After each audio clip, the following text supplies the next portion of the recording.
हाथवा में लीलन गौरी लोट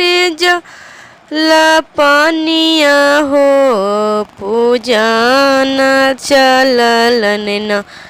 गौरी शिव के मंदिरिया हो पूजन चललन न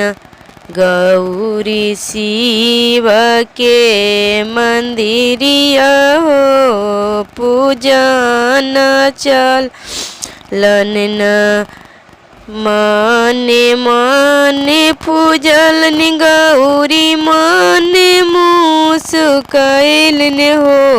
कि मोर बरवन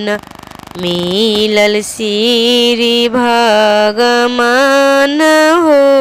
कि मोर बरवन मिलल श्री भगवान हो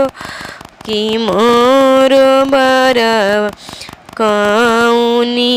बरात गौर तू जे कैल हो कि तोर बरवन मिलल श्री भगवान हो कि तोर बरवन मिलल श्री भगवान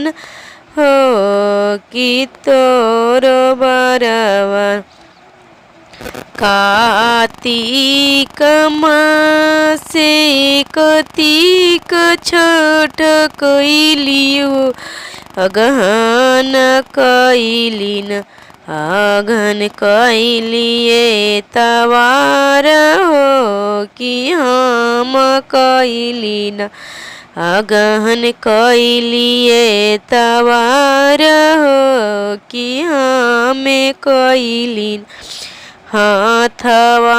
में लीलन गौरी लोट लपनिया हो पूजन चललन न गौरी शिव के मंदिलिया हो पूजन चललन न गौरी शिव के मंदिरिया हो पूजन चललन न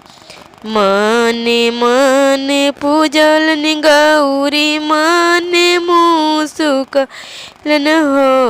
कि मोर बरवन मिलल श्री भगवान हो कि मोर बरवन कौनी बरात तू कैला तू गौर हो ते कौनी बरात गौर तू जे कैला हो।